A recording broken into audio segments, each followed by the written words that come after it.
The Knight of Beauty himself, Argenti, he's in the game and you want to build him. And while he might be low on Prydwen's tier list, but don't freak out over that. The only reason he is there is because Argenti said they were ugly and he wanted nothing to do with them, okay? They got a little butthurt on that one. But guys, we're going to be talking about everything that you're going to be needing to build your Argenti today because he is clean, supreme, and amazing. That rhymes, right? Anyways, guys, we're going to talk about a full build for Mr. Argenti today. Make sure you use the timestamps to click on whatever part that you want to know about, because first we're going to be talking about Argenti's kit, and that shouldn't take too long because he did watch Kevin Leonardo's Nair video, so it's just about as plain and simple as Kevin Leonardo's. Okay, guys, so let's go ahead and firstly talk about the skill maneuver. It hits every single enemy on the field. I'm glad we learned that today. Secondly, guys, his ultimate move. Well, I guess he technically has two ultimate moves. One that costs 90 energy and one that costs 180 energy. The 90 energy ult, what it's going to be doing is hitting every single enemy on the field. What the 180 energy cost one is going to do is going to be hitting all enemies on the field and then randomly hitting the enemy 6 additional times. So that means if there's one target on the field, he will hit that target 6 more times and do absolutely massive damage to them. And I'm sure you're wondering right now, is it even worth it to go to that 180 mark? Yes, it absolutely is, depending on what mode you're in. For pure fiction, it might be worth it just to use the 90 cost ultimate, just because the enemies are normally weaker in that game mode and you can wipe out all the enemies on the field pretty easily with that. But for some situations in pure fiction, you're actually going to be wanting that 180 energy cost just so you can target one big bad guy. Normally the boss at the end, you can do massive damage to them. On top of this, guys, you are going to be wanting to use this if you use them in any other game mode. You definitely want the higher energy cost ult when you're playing things like Memory of Chaos or even Apocalyptic Shadow. It's almost a non-negotiable that you use this. And you might be like, oh, well, that's a high energy cost. And while yes it is, he does have some ways to help alleviate that. It's not perfect by any means, but his talent does help him out quite a bit, because what the talent's going to be doing is first of all give him some free crit rate, which I love it when they give characters free crit rate because it's normally harder to build than crit damage. So getting free crit rate here is absolutely amazing. On top of this though, he's getting additional energy back for every single enemy he hits. So what does this mean? You generally want to bring him in situations where there's a lot of enemies on the field, because this is realistically the only way he gets energy back. Not to say that some of his bonus abilities here don't help him out either. It's just that whenever you're playing Memory of Chaos or even Apocalyptic Shadow, you don't get very many enemy spawns in, meaning you don't really proc this ability off too much. So it can be kind of hard getting his energy back up, but we're going to talk about team synergies and builds later on in the video. But that's just a simple kit breakdown for Argenti. That's kind of what he does. Now let's go ahead and hop into his best light cones now. Now, if we're talking about his best light cones, obviously the one with his face on it is going to be the best. That's his signature light cone, by the way. It's going to be super useful because it does give him free crit damage and then scales his ultimate damage off of how much his max energy is. This means his ultimate is getting a 64.8% damage bonus for just existing on the field. Basically everything in his kit he's getting is absolutely free.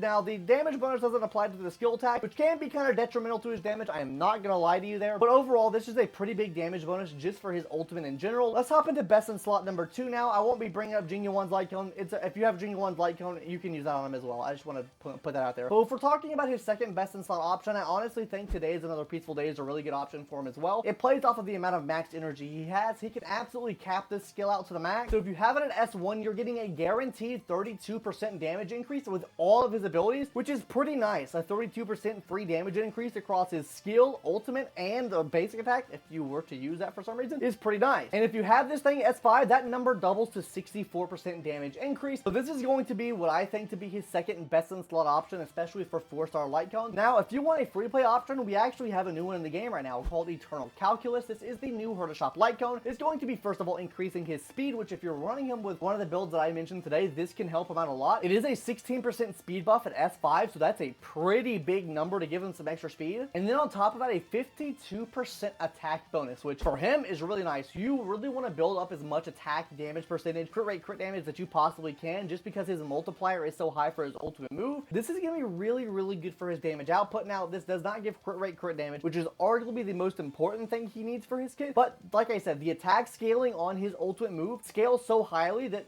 this is actually a pretty good buff for him as well. So if you don't have any of those options, you do have a completely free-to-play option to use here as well. Now, like I mentioned before, he does have some issues, and those issues are energy issues. If you're not using them in anything other than pure fiction, or even if you're using them in pure fiction, he can also run into energy issues there as well. So guys, let's go ahead and talk about his best synergies now, because I will say he does kind of have like a pretty restrictive team, or teams, I guess you could say, that you want to run him on. I think it is almost essential that you always run him with a Hua Hua and a Ting Yun. I think he needs the extra energy so much that it's going to be really detrimental that you have both of these characters. First of all, by using Hua Hua's ultimate, you'll be giving him 27 energy back just from her ultimate move alone, which is an energy buff that he needs so badly. And on top of this, you'll be using Ting Yun, which is giving him 50 extra energy as well, meaning if you time everything correctly, you can get him to 77 energy just from using both of their ultimates. And then from there, you really just work the extra 113 energies from using his skill, which arguably does take him some time to get back up. So another good option to put on the team here is actually Sparkle, so you can run him on attack boot, so he's able to do more damage output overall, and then you're able to get Sparkle to bring him back to the front and then do more damage, do more skill attacks, and that then enables him to get his energy up that much faster to get to that 180 mark for his ultimate that you so desperately want to get to. Now, if you don't have Sparkle, or you're just starting recently, you didn't get Sparkle, you don't even have Bronya, right?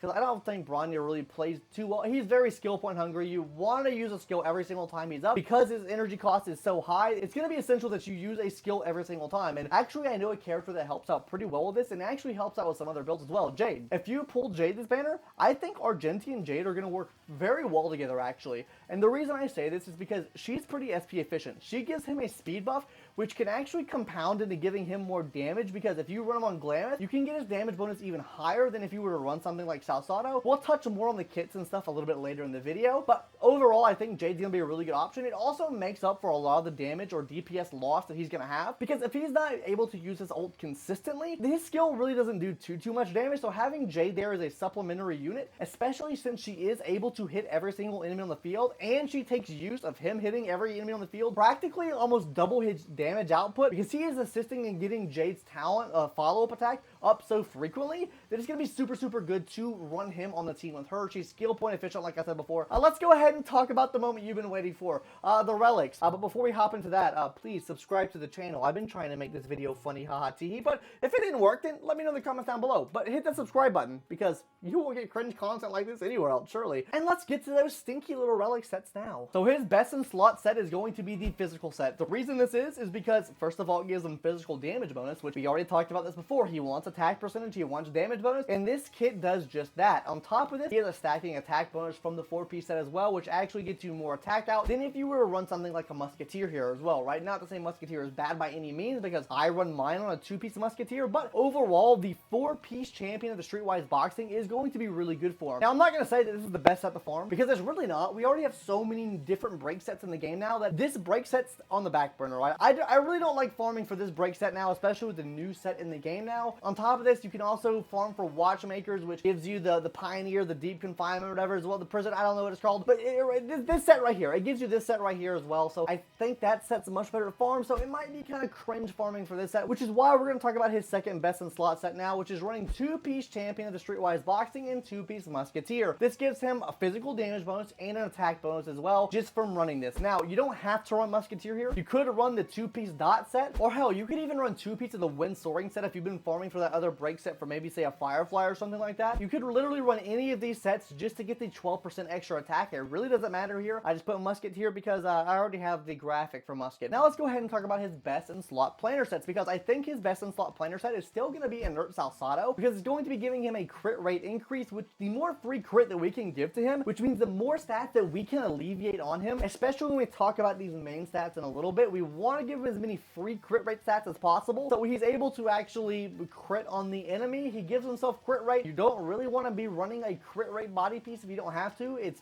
much more recommended to run crit damage there, but like I said earlier, we'll talk about that in a minute. The Sigonia set can also work on him as well. It does give him crit damage, which is really pog on him, and this is really if you're using him in pure fiction, just because there's so many enemies on the field. You give him the 4% crit rate increase, and then you're giving him a bunch of crit damage. This is if you have some pretty decent stats already, but this is a very niche set if you're using him for just pure fiction. There are some other sets you can run, like Glamoth, right? Glamoth, if you're using him with a team with Jade and you have him a lot of speed, he can very easily take use of that 18% damage increase increase to his ultimate move, as well as giving him some attack as well. But with this, you're really going to have to be focusing on that crit rate to make sure he gets the crit rate that he needs. We'll talk about recommended stats later in the video. And then one more set that I wanted to recommend here that I don't really see many people recommending is Inazumo, or what is it? Yeah, Inazumo, is that the, yeah, that's the, I'm looking at it now. Inazumo.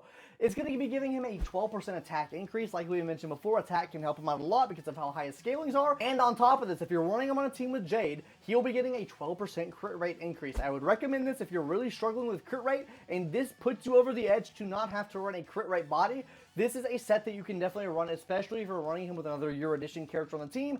Jade being a super strong support for Erudition characters in general, this seems like it could be a pretty good match for him. Now, let's go ahead and talk about some of those main sub and recommended stats now, starting off with the main stats first. On the boots, I would recommend either speed or attack. It's really going to depend on what team you have him on. If you have him running with Sparkle, then you can run attack percent here. If you're running him on a team with Jade, you could honestly run an attack percent boot here as well, because he literally is only going to need 1 speed to get him to 134 speed. So running him attack boot with Jade is also viable as well. Now, if you're running Glameth and you really can't get the speed necessary, maybe run speed boot, right? Because then this will guarantee that you get the full buff from Glameth if you're going to run that. But overall, I think it is a much more viable option now with the options that we have in the game to actually run an attack percent boot just to really maximize the damage that he can actually put out. Now, let's hop into that body. Now, I would recommend crit damage. If you don't have enough crit rate though, and you can't get it by any means necessary from substats or anything else, then you might want to run crit rate here. But overall, I do recommend crit damage. I strongly recommend crit damage as a matter of fact. Let's go ahead and talk about that orb now. Orb is going to be physical damage orb. I don't see the need of running attack percent here. Just run physical damage orb. Now, before we talk about his rope, I just want to talk about a problem that I have with Argenti. And I think it's a problem that many men face. It's called Argentile dysfunction. Yes. The problem here is we can't get the energy to sustain a battle, you could say, right? And I think he has the same problem as us, guys. He cannot get enough energy to sustain a battle. And now I know most men will probably cope and say, well, just get better at it, bro. Just work with what you have, bro. But I'm here to tell you, no. While they might tell you to run attack, I tell you to run energy regen because this is the pill that fixes all of his Argentile dysfunction problems that he has. So yes, guys, run ERR rope heal. You will have no more Argentile dysfunction problems in your life. A lot of men face it, and especially Argenti does too. Now that I'm done with my cringe little joke, we can go ahead and talk about his best subsets that you're going to want to run with him. Number 1, crit rate. Number 2, crit damage. Number 3, speed. Number 4, attack percentage. These are the stats you're going to be wanting to focus on here. It's the same as every other DPS, but now I'll go ahead and show up on screen the recommended stat that you want to be hitting with him. This is going to be before you get any buffs from his kit at all, so that's going to be 150% crit damage, 60% crit rate, 2500 attack, and 110 to 135 speed. It really just depends on who you run him on the team with. Speed will fluctuate quite a bit. It really just depends on what team you're running him with, right? If you're running him on Glameth, then obviously you want the 135 speed. If you're running him with Sparkle, then you want 110 speed. If you're running him with a Jade, then you can run attack percent boot. You get a couple extra speed, so then you get the Glameth buff as well. It really just depends on the team you're running him on. So just try to reach these numbers, and please just read what planner set you're planning on using and do a little simple math in your head to figure out what speed you actually need to reach, because there is a gap of what you need, right? There's an area where you need to get to, right? Anyways, guys, that's gonna do it for our video today. I hope to God you guys don't have Argentile dysfunction like I do, but you know, he's here, you pulled on him, and you might have to live with that mistake for a while to come. Anyways, guys, hopefully he gets better. Hopefully Prydwen brings him up, because I think they're mad they have Argentile dysfunction as well. Sorry, this overused joke at this point. Anyways, guys, bye. See you later. Subscribe if you haven't already. You've made it to this point in the video. You watched past my little outro there. Subscribe, loser. I love you, Pookie. Bye.